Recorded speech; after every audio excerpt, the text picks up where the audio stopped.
And good morning, everybody. Welcome back to the Blind Press YouTube channel and coffee stream episode 529. And it is Monday, and I do hope everybody had a good weekend. And if you're in North America and a mom, I hope you had a good Mother's Day, because that was yesterday. So that was a good day. I hope everybody had their good day. Um, Today it is Blindness and Media Day, and today's focus comes from a recommendation from Maddy. She put the link to the Late Late Horror Show, actually has a playlist or a stream of this radio broadcast. So Maddy recommended it to me. I have actually never heard of this. What's it called? I've never heard of this show before until Maddy brought it to my attention. And it is called Sound of Darkness Blind Detective. So this is also an old time radio drama. And apparently, the main character is a blind. So we are going to take a look at this stream or this show, and we're going to watch probably the first episode. um we're gonna take a look at the first episode. This is gonna be a completely what's the word I'm looking for, a completely cold reaction. I wanted to do this completely live with you guys, and just give you guys a, a good little look at it. So we are going to take a look at this. I thought I had sent myself the link to it, but apparently I haven't. So let me do that now. and fix that problem. Hello, Costin. Welcome to the show. I hope you're having a good day. Let's see here. I can't believe I did that. I honestly thought I had DM'd myself the link. That's kind of amusing and also frustrating at the same time. So yesterday, it was a good day. Yesterday, I went for a nice walk, got in a good workout, went to see my grandparents with the kids. I was gonna do a stream at the end of the day, but I was exhausted, so that didn't end up happening, unfortunately. But it was still a good day. So I'm hoping that everybody else had a good day. Okay. Pause that and share the screen. Okay. So like I said, we're going to take a look at the first episode in this 11-hour stream that the Late Late Horror Show has. I think it's probably the same length of time as The Shadow. Those dramas usually are about half an hour. Um, they're usually about 20 minutes to half an hour, so just like The Shadow. Okay. So let's full screen this for you guys.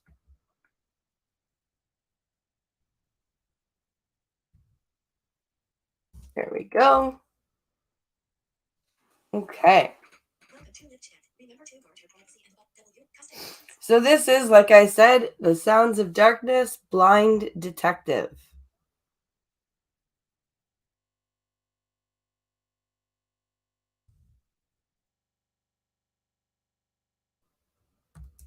Let's see. Did it play? Has it started playing? It has started playing. It has not. There we go.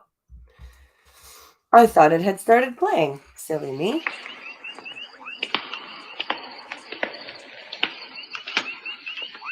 So this is the intro. It kind of reminds me of the Flying Circus type of intro.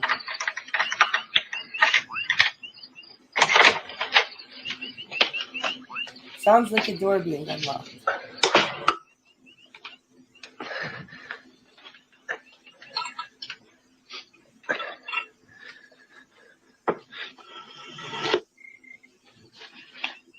This is an interesting way to introduce a show because it's all audio and there's no description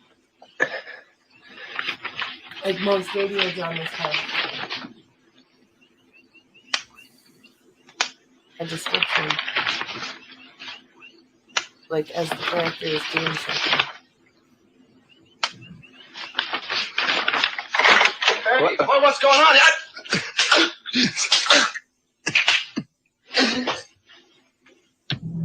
Weird. The sounds of darkness. So that's how they introduce it. That's kind of interesting. That's a very interesting way to introduce a radio drama. Very little description. Well, no description, just sound, and then the name of the program. Very interesting. Very interesting way of doing it. And then we've got your Lee Masters, FBI, who wages relentless war against crime. Lee Masters, the blind detective who challenges the sounds of darkness. Lee Masters. That's the guy's name. Okay. He works for the FBI somehow.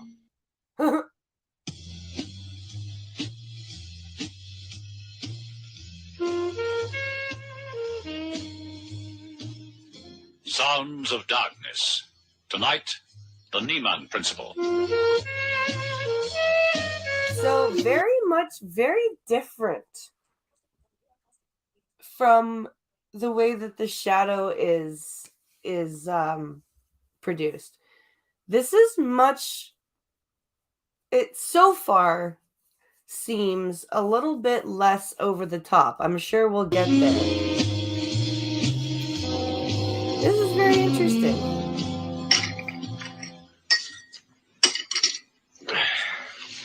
You know, Lee, something's missing. From the coffee, I mean. I know. Sam. Yep.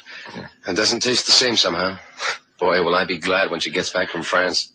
She needed a vacation, Johnny. Who doesn't? Anyway, what does Russell say on that G25 report? Oh, yeah. Pretty routine, I guess. Nothing to get steamed up about. So? 3 more guys to be mother hen. Johnny, will you kindly speak English? Well, so he's got it seems like he's got a guy, a sidekick, Johnny. First of all, I don't know how, like, it's kind of cool that they got a blind guy into the FBI, but if they got a blind guy into the FBI, how do they not have a copy of the reports in Braille? Why does he need Oh, you know, security rap, real tight. Names? 1 scientist, 2 from the military. Names? Colonel Rutherford and Captain Long, they're from the military. Professor Niemann, University of Pennsylvania. So they're being watched, top level, big deal. Yeah, you're right, Johnny. It is a big deal. Have you ever asked yourself just why these people are tagged 24 hours a day? Well, they're important men doing a vital job for the West. Yeah. Take this Professor Niemann, for example. Now, this man's worth would be difficult to assess. Oh, let's see, Professor Oddly. Biodynamics. What? Okay, so the sidekick is an idiot. The sidekick's a dumbass. Okay.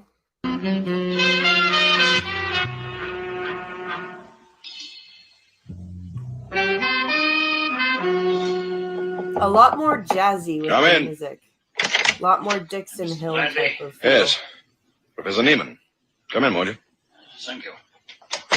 Thank you. Please, sit down. Yeah. Cigarette? No, thank you. No, thank you. You seem a little nervous. Well, there's this terrible death of a student, Harold Peterson. And then, of course, I just can't seem to get used to all the security around me from you people here at the Central Intelligence. Well, you know how we feel about inconveniencing you, Professor, but I'm afraid that's how it's got to be under the circumstances. Oh, yeah, I understand. You know why I called you here, of course? Yeah, to help with the murder investigation. No, Professor. The FBI will take care of that matter. Oh. They're on their way to Pittsburgh now. What I'd really like is for you to fill me in on the developments of your experiments. Just how far have you... Well, Mr. Bradley, I don't know if you've been following my work closely, but there's many things that you would not understand, not being a qualified man. Briefly, the situation is this. For the past 2 years, I have been experimenting with a new synthetic food substance, which I've called glucose. This superfood. Wait, what? Glucose is a synthetic... Did I hear that right? Did I hear that right? You would not understand, not being a qualified man. Experimenting with a new synthetic food substance, which I've called glucose. Breakfast all over the world. The only difference is that glucose... He did say glucose. ...has the power to double a man's energy and stamina.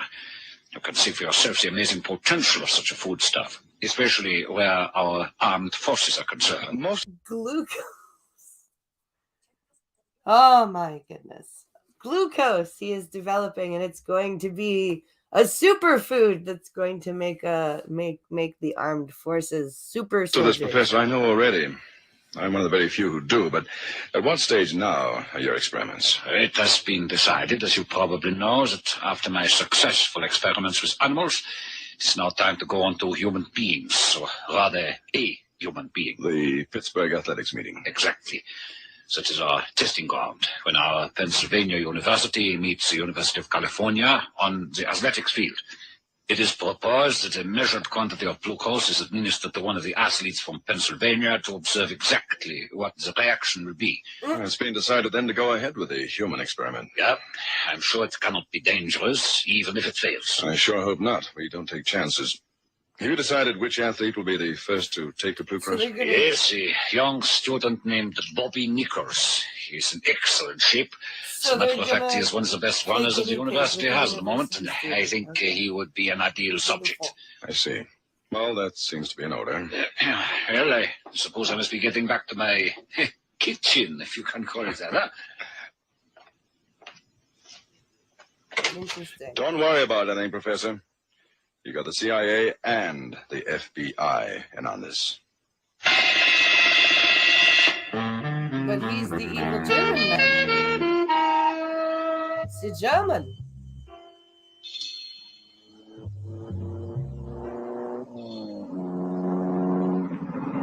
Well, here we go again. Another day, another dollar. Why Pittsburgh, though, Lee? Will you keep your eyes on the road? How'd you know I wasn't? When you can't see, you just hear good, that's all. When you turn your head, the sound increases. No, it doesn't increase. Okay, no. First wrong. First wrong. It doesn't increase. You can tell the direction the sound is coming from.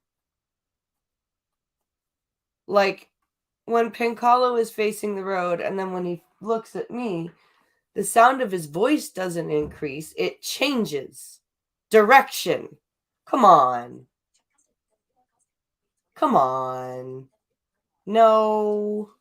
No. Now you just keep your eyes on the road, Johnny. I'm watching. So? Well, apart from the killing of the student, Hal Peterson, there's been quite a storm of student unrest at Pennsylvania University over the last few weeks. At first, the authorities didn't pay much attention to it, but it seems to have gotten out of hand lately. And all over the world's the same, Lee. Just seems to be a wave of this kind of thing at the moment.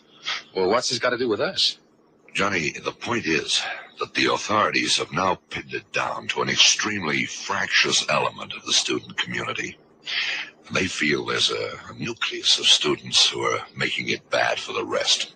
And these students are communist-inspired. Communist-inspired? There it is. There it is. There's it. There it is. This is definitely during your Red Scare era. This is definitely. Or trained. Is that what we're going to find out? There's something you don't know, Johnny. Even I only found out about it this morning. Strictly top secret. You see, there's this Professor Niemann. The guy whose name was on the report I read to you this morning? Yeah, this guy is professor of biodynamics. Uh-oh, here we go with that word again. Well, actually, it's not that complicated. The definition, anyway. Biodynamics is a branch of biochemistry dealing with the study of vital force or energy on living organs. Now he tells me. This Professor Niemann, who's head of the Faculty of Biochemistry at Pennsylvania University, has apparently developed a synthetic foodstuff which is called plucrose. Oh, plucrose. Plucrose, not glucose. Plucrose. Plucrose. So it's probably got protein and with the O's at the end, it's definitely got some sort of sugar in it. Hey there, functional. We're listening to a radio show recommended from Maddy, who features a blind detective. So we're checking out an episode of that for Blindness in Media, and I've already discovered one big wrong thing. He says his driver asked him how he knew when he took his eyes off the road, and he goes, when you look at me, the volume of your voice increases. It's like, no, it changes direction. This plucrose had the effect on animals of producing double the amount of stamina and energy that a normal man already possesses. So it's a protein. So there it is, Johnny. That's the story of Professor Niemann and his principle of dynamic energy. Central Intelligence have got enough on their plates keeping Professor Niemann under surveillance without the threat of a communist-inspired revolt. Now I understand. So we got to get down there to keep the scene happy, huh? Something like that, Johnny. Step on it, will you? I'd say this is early 50s, probably.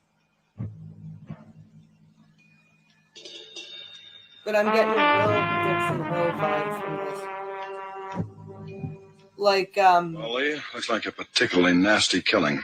Although instantaneous. Dixon Hill. A double chop to the right carotid artery. Yeah, not the way we train our boys. Well, what do you think actually happened, Lee? Well, there's not much to go on. Professor Niemann's papers on the plucrose formula left untidily on the desk. Student Hal Peterson found dead on the floor beside them. Laboratory, obviously the scene of some kind of struggle, didn't you say, Johnny? Yeah, but not much of one. Must have been over in a few seconds. Yeah, and then there's the flashbulb. How is the blind guy able? I'm sorry. I mean, like, it's cool that in the 50s they've got a blind person as a main character in a show, but even with a guide, right? Even with like a sidekick like Johnny, how is a blind person supposed to be an effective detective, like homicide FBI agent kind of detective, if he can't see and has to rely on the descriptions of somebody else? I don't know. Cube shape. Apparently from a mini camera of sorts. Used. Identified as Russian manufacturer. Yeah, the lab report definitely said, as near as can be ascertained, this flash could be of Russian origin. Okay. Now let's assume that whoever it was somehow entered the professor's laboratory, took out the plucrose papers, knowing exactly where they were kept, Then, with his mini camera, started to photograph each page. But someone, probably Hal Peterson, interrupted him. Now, he didn't like that at all, so he pitched in and killed Peterson. Then he panicked and blew. End of assumption. Inside job, Lee? It has to be. Why? There's one thing worries me. Just how did the intruder enter the lab? He just unlocked the door and walked in. Let's examine that lock once more, shall we, Johnny? Just to your right, Lee. Yeah, just take a look here, Johnny. Really? I can feel scratches on the metal. Yeah, and the lock's busted. Oh, come on. Come on. Let me just touch the lock. Let me just touch the lock and Kind of twisted. Oh, come on. Yeah, but the door frame isn't touched. Not splintered in any way. That figures. It was the lock he was concerned with. Just picking the lock.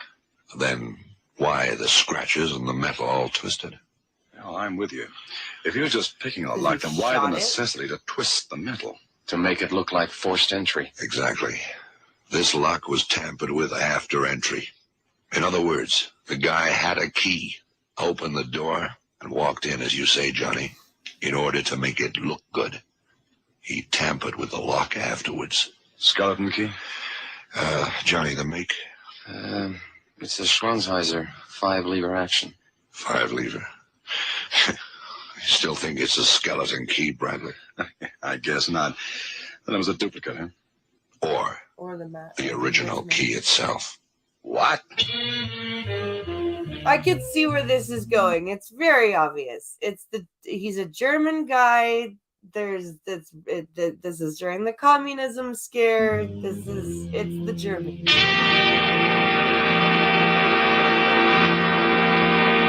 Professor Niemann, I'm concerned at the moment with one particular aspect of this whole case. I would be glad to help in any way I can. Thank you. The key to your laboratory. Where is it now? Where it always is, on my person. May we have it just for a moment? Oh, certainly. Here. I got it. Johnny, you notice anything unusual? No, just a pretty complicated pattern. Heavy, expensive to make. And definitely the original, because it has the maker's name on it. All duplicates just carry a number, no name. Yeah. No use taking fingerprints. 10 to 1, the guy wore gloves anyway. Okay, give the key back, Johnny. There's something wrong with the key. Professor, has anyone else other than yourself access to this very important key? No one. Only myself. So, nobody ever enters that room without your presence? I'm always alone when I work in there. I understand. Well, thank you, Professor Niemann. That'll be all for now. Very well, Mr. Masters. Oh, Professor, one more thing. Yeah? This, Plucrose. I understand that you have a guinea pig. One of your students has been training for the intervarsity track meeting. Been on the stuff for some weeks now. Is that right? Yes, it's correct, young Robert Nichols. Yeah. How's he making out? Extremely well. I'm sure he will impress everybody at the athletics contest. Okay, Professor Niemann. You may go now. Thank you, Mr. Masters. Well, where do we go from here, Lee? Good question. Only 21,000 or so people on this campus, including staff. Okay, now, what do we got? One dead student, an obvious attempt to photograph the professor's formula, a track meeting tomorrow, and 21,000 suspects. Figure there's a link? Link? Well, yeah. Between these events and the so-called communist-inspired unrest here at the university. Could be, Johnny. So what do we do now? Of course there Interrogate is. 21,000 people? No, I think it's reasonable to start with the central characters in this burlesque. Beginning with... Yeah, this is definitely, I am definitely getting a Bobby Nichols? Dixie Yeah, who wants it? I'm Johnny Bridges. This is Lee Masters. FBI? Right. You finished your workout? Can you take 5? Sure, I'm just about through. I guess it's about Hal Peterson, huh? Tell me, Bobby, were you one of his buddies? We used to work out together quite often. And where exactly were you last night? Me? Well, I was pretty bushed after training. Been pretty tough these last few weeks. Did a little studying up in my room, and I hit the sack. You didn't hear anything unusual? No sound of a fight, maybe? No? Bobby, how are you feeling after being trained on the Plucrose substance? Oh, great, just great. I'm going to show those babies at UCLA just what speed is. Yeah, I'm sure you will. I don't know. How was it that Professor Niemann chose you to be the first human subject? Why would Oh, you I be so don't know. tired I then? guess I was in pretty good shape anyway.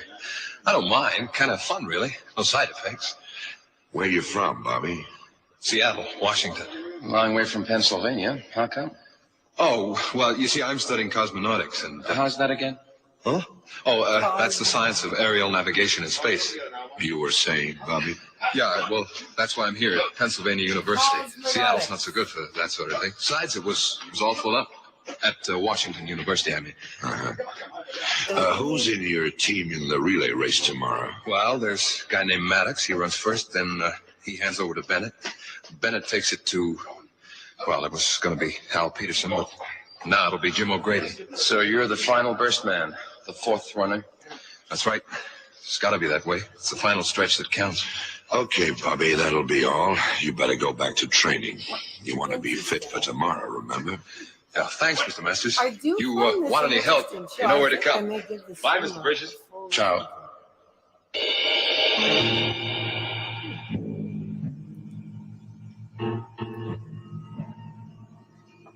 Interesting.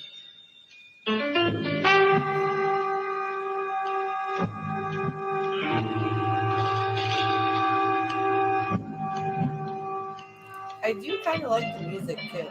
It's very more. Competitors for the long jump, please assemble on the far side of the field. Thank you. Everyone know what to do. Yeah, I got 6 in all. 2 are playing timekeepers, the rest sort of background boys. Good. Johnny, I want you to pay particular attention to the relay race. I want a running report on that event. But why the relay? Well, you see, I'm working on a hunch, Johnny. At the moment, it's just a hunch, but I'm hoping for the best. I hope you know what you're doing, Lee. I can't see the light at all at the moment. I may be wrong, but I'm pretty certain something is going to happen. And it's got to happen soon. But why, Lee? Well, for one thing, the guy who photographed that formula, he's now in possession of a very valuable microfilm. He's got to get rid of it, but fast. How? That's the question. Now, he has to pass it on. That's the way they work. Someone's the middleman, and there's a third and final contact, too. Oh, he's suggesting the relay. Will the competitors for the final event of the afternoon be 4x100 relay race? Please assemble at the start. Thank you. You think Bobby Nichols, even with Plucrose, can beat Anderson in the final burst? Anderson. UCLA's final runner. Anyway, it looks like they're lining up, Lee. We'll soon find out. Maybe. And there they go, everybody. The first two are Maddox for Pennsylvania, Ford for UCLA. And Ford just slightly ahead. Maddox is going through. The third's heading over the back room. Now. Maddox. Now. And it's Grant from UCLA. Grant from UCLA, only a yard clear of Bennett for Pennsylvania. This could be anybody's race, ladies and gentlemen. The Grant hands over. Now. Bennett to O'Grady. Now.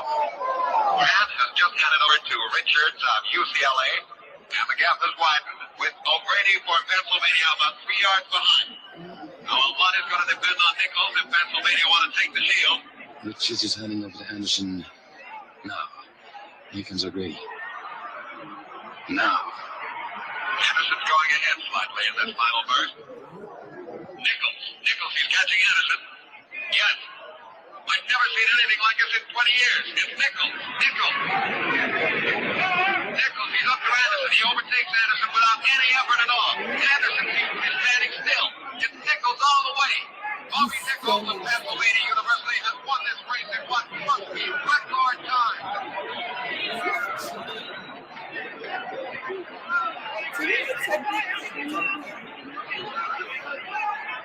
Phew. Boy, some race. Watch him, Johnny. What's he doing? Well, he's just talking to Anderson of UCLA. How are they? Oh, they're just talking to each other. What's he doing? Nothing, Lee. He's just handed over his baton to Anderson. At least I think so, but... Okay, Bradley. Get it going. Right. See, this is what I mean. So much depends on Johnny telling Lee what's going on. That doesn't work.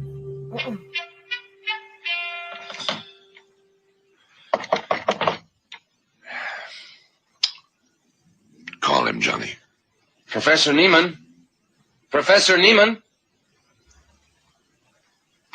Try the door. Okay. Hey, it's open. Yeah, I'm not surprised. Let's go in. All right.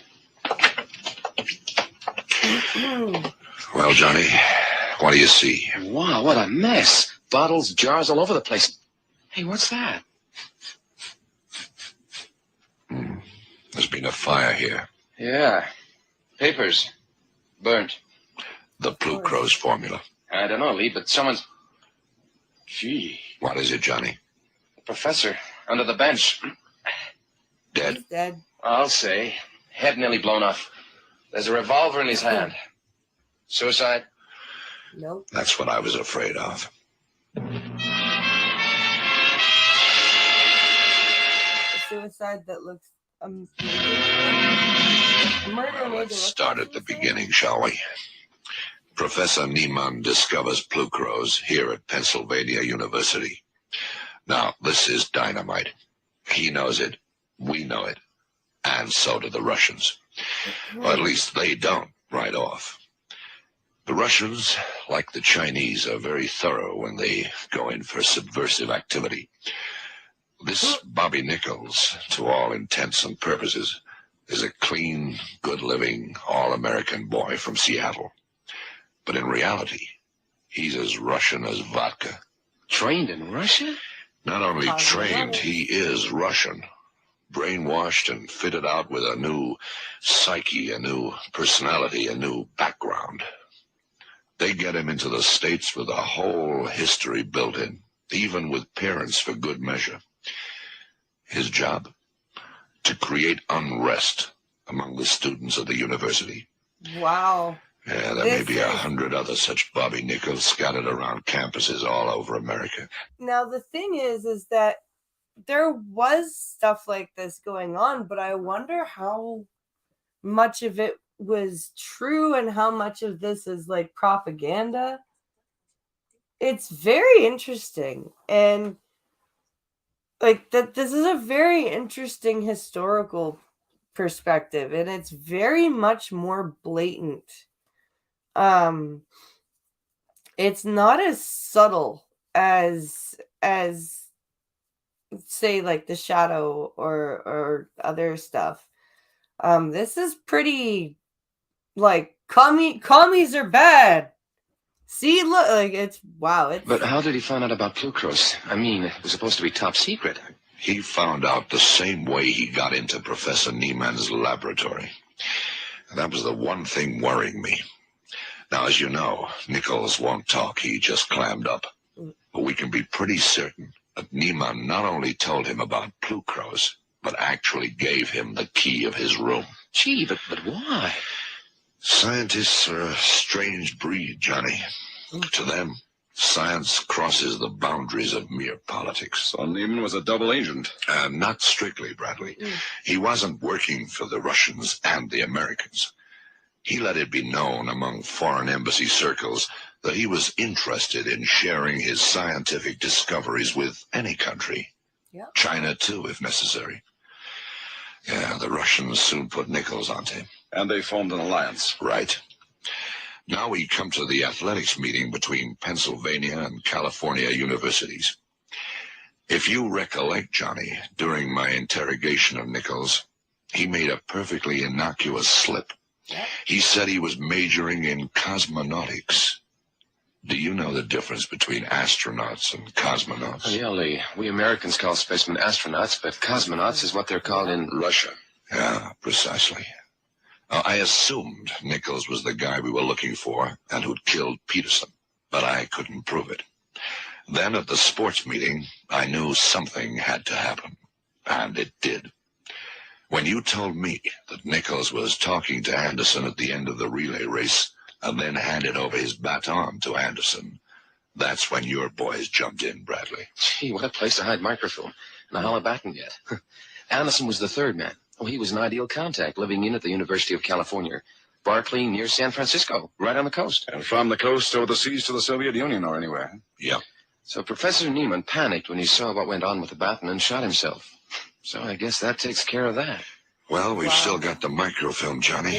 At least Neiman left that behind. Blatant. And what's more, Blue Crowes works. It sure does. I'm I think not I'll get saying hooked they're on that not, stuff. but- After all, in this business, you need to be a Superman. Believe me. And we've got the blind Superman thing. I don't know. Of course we've got to have these stumbling blocks in the media, right? We've got to have the bad representations before we get to the better ones, right? And I don't know. This yeah, you're late. It's okay. Hey, Maddy. No worries. But yeah, I do think it's cool that we had a blind detective featured in this era. But there are just some things where they have him. There are some things they have him say. I'm just like, what? No, that's not right. So let's finish off the stream with a couple of articles, because we still have some time. So let's get this shared here. I have one from Friday that I didn't read, and there's a couple from Pink Hollow that I got over the weekend, so it'll be fine. Let's see here.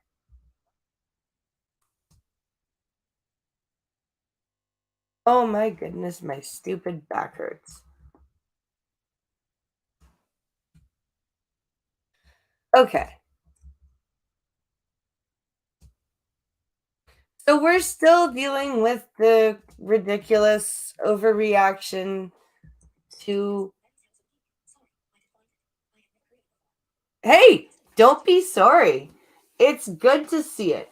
It's good to, like I said, it's good to notice the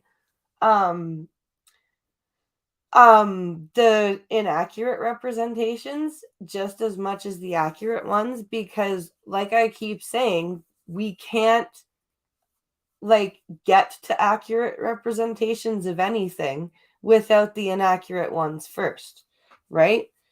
I'm probably still gonna listen to the whole stream, just because it does seem intriguing, and I do get a really cool Dixon Hill noir type of vibe from it, and it is kind of a cool vibe. And maybe I'll find another episode that maybe it gets better, and maybe I'll find an episode that does a really good job, and I'll play that. So don't be sorry. So let's take a look at this episode here. Canada is open to Americans who may lose access to abortions, but there's a catch. While the offers from Trudeau's government and providers are sincere, the reality is that access in Canada is complicated and wait lists are through the roof. I'm sorry. But we have our own people to take care of medically. We don't need an influx of people from another country who just want to show up to take advantage of our lower cost and access to healthcare. Like, I'm really sorry. Fuck off. Okay? Seriously. Just fuck off. We don't need it. So this, let's take a look here. The Trudeau government wants it known that Canada is open to any Americans who need to travel north to access an abortion. Of course, he wants to make that known. Senior cabinet ministers have been making the point in the wake of the draft opinion obtained by Politico that suggests the U.S. Supreme Court is poised to overturn Roe v. Wade in the federal abortion rights in America. That doesn't mean that Americans will lose access to abortion. It just means that it will be a state-by-state freaking thing, as it should be. And I'm sorry, but Canada doesn't have federal abortion rights either, or abortion access, I should say. It's provincial access because it's a healthcare issue. So, what's the problem here? I'm pretty sure there's not going to be that many states that will wholesale outlaw abortion. I'm pretty sure that a majority of states are still going to have access to abortion in some form. So really, this huge panic and our politicians co-opting this huge panic for goodie points is pretty fucking stupid and disgusting all at once. There is no need for our politicians to be making any comments on what's going on in the States with the abortion thing. Knee-jerk reactions. Yep. There will be some states that will outlaw it and make it illegal to leave the state to get one. So it's going to be a darn mess. Oh, it is going to be a darn mess. But it's the state's mess. And we need to fucking keep our noses out of it as Canadians because we have our own mess to deal with. And our politicians using it as goody two-shoes points and virtue signal points is pretty sad. Public Safety Minister Marco Mendicino said Wednesday that he's consulted with Canada Border Services Agency to make sure that guidelines are clear. So to make sure that women who are not able to access certain healthcare needs basically are able to come into Canada and then leave again.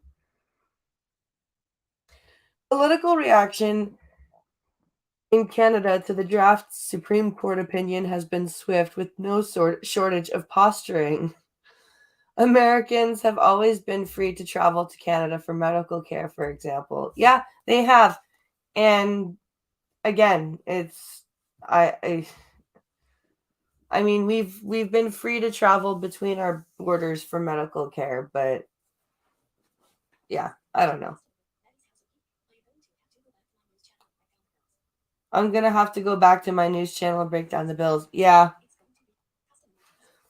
Yeah, it's if an American wanted a medical procedure, it could get one. They would just have to pay for it out of pocket. Minister of Families, Children and Social Development Minister told the reporters on their way to a Liberal caucus meeting, there's no reason we would turn them away to receive that procedure here. Yeah, and that has been forever. Like, this is not new. But the reality on the ground is far more complicated. Yeah, because we're dealing with our own healthcare stuff within our own citizenry. So when somebody from outside the country comes in for a medical procedure, it screws up the wait lists, and quite frankly, they're probably more likely to get seen before any of us are, because we are just dealing with provincial health insurance, and they'll show up and be like, hey, I have cash, right? And so cash is king. So, like, honestly, that's not fair to us, because it's our healthcare. They're just coming in and they have money, right? That's not right. I would, like, if somebody showed up in the States from a different country and they like happened to have more, like an extra $1,000, and was like, "Psst, psst, psst, psst, psst. Hey doc, if I give you this extra $1,000, will you see me before this citizen of the country that you're working in?" Oh, sure. Like, that would piss the Americans right off. But it's basically legal. It's bad. I've already seen on the news that one state only allows abortion in life-threatening cases only. This leaves out rape victims. Yeah. It's a mess to deal with. It's our mess to deal with, but there will be idiots that go to you in Mexico for abortions. Yep. There will be. Anyone who travels north for healthcare will discover that the system is stretched and waiting lists are long for many types of medical care. Abortions are no different. Yep. They're going to be in for a little bit of a rude awakening in terms of lack of access in this country. Somebody that voiceovers butchering the name of, executive director of Planned Parenthood Toronto, when Politico asked about the prospect of American influx. I think Canada is often seen as a utopia in the US. Yep. I'm sorry. I love you, Americans, but a lot of you guys think that we are some like commie socialist bastion, and like if Trudeau has his way or had his way and we didn't have things like laws and shit in place to stop him, it would be. But we are not like Britain. Like, we do not have an NHS system. We have a 2-tier system. We have public health care and private health care. And we have like social programs, yeah, but we don't have socialist, like, you know what I mean?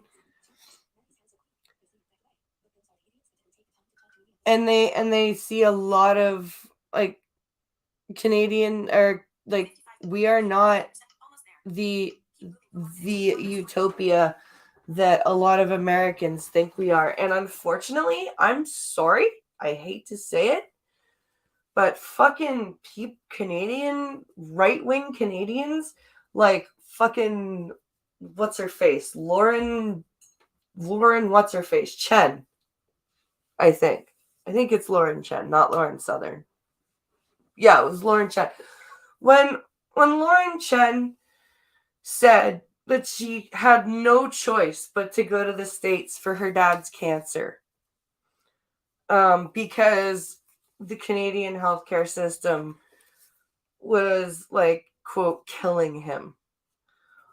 That's fucking bullshit. Because like, yes, there are waiting lists and stuff, but when my uncle, who is nobody special and nowhere, like, not rich at all or anything like that, when he was diagnosed with brain cancer, he was immediately seen for surgery. They, like, yes, he did die of brain cancer, but that wasn't the medical system's fault. It was the type of cancer he had. But had he not had that surgery that he had access to within days, he would have been dead 2 months earlier than he was. And my aunt was still able to set him up with palliative care and stuff. And yes, she had to pay out of pocket, but I mean, if she was able to pay out of pocket and make him comfortable using the public healthcare system, not even the private healthcare system that exists here, fucking Lauren Chen with, I know she's got way more money than my aunt and uncle ever would. I'm pretty damn sure she could have paid to have her father taken care of here. But it's Canadian right wingers like her that go to the States and spread bullshit about what's going on up here. And it's really frustrating.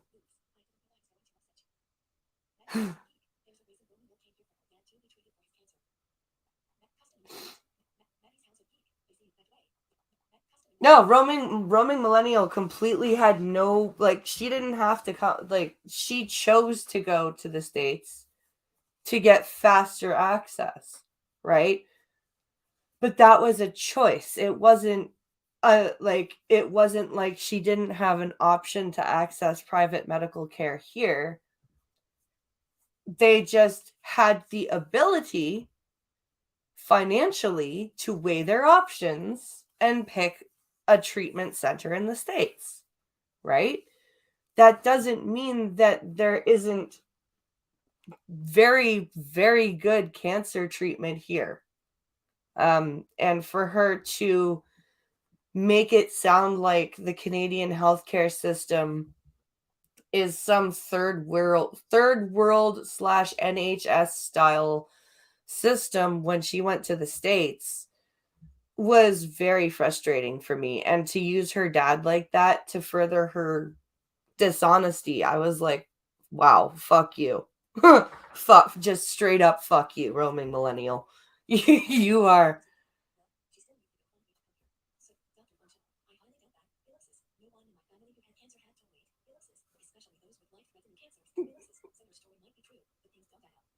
Functional's got it on point. Her story might be true, but it doesn't add up.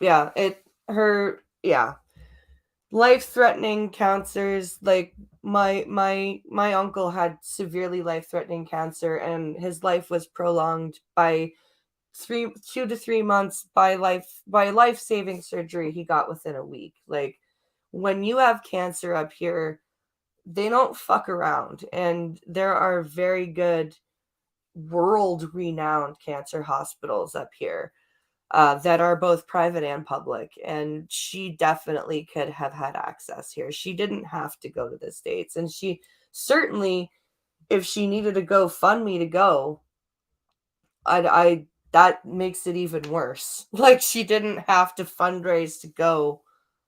Like, that makes it even worse to me. That just makes it even more grifty. Foreigners are free to use services provided by Canada's public healthcare system as long as they pay their own cost, but they aren't covered by insurance. Nope. If the U.S. Supreme Court were to adopt the draft majority decision, the step could immediately restrict access to abortion in at least 23 states. Okay, that's still less than 50%. I mean, it's not a good thing that at least 48% of states would make abortions illegal. But again, state by state thing, including the border states of Michigan, Idaho, and North Dakota. While access to the procedures would likely be maintained in other U.S. states, the changes could consider other Americans, or could have Americans considering Canada as another option for abortions. So yeah, it's a big, complicated system.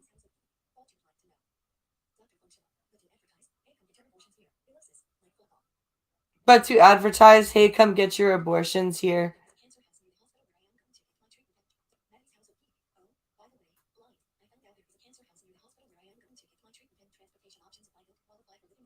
Oh, good.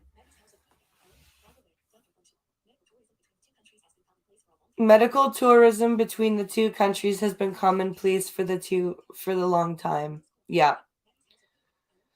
Oh, by the way, Blind, I found out there is a cancer house near the hospital where I'm going to get my treatment and transportation options if I don't qualify for living in the house. Awesome. Amazing. Amazing. We have similar programs up here. If you have like treatment and you need to travel to hospitals that are far, like if your treatment is not available in the hospital that's near your house, especially for kids, we have treatment houses. I think there are patient houses for adults as well up here, and I know that they do have transportation as well for patients if they need it. So I'm glad that you're able to get that. I'm glad, because that's also a big stress on cancer patients or any patient that has to do outpatient treatment is the travel and the transport. So that's a very good thing. That takes the stress off of you. That's awesome. That's awesome. Less stress means a better chance of recovery. That's good. That's very, very good.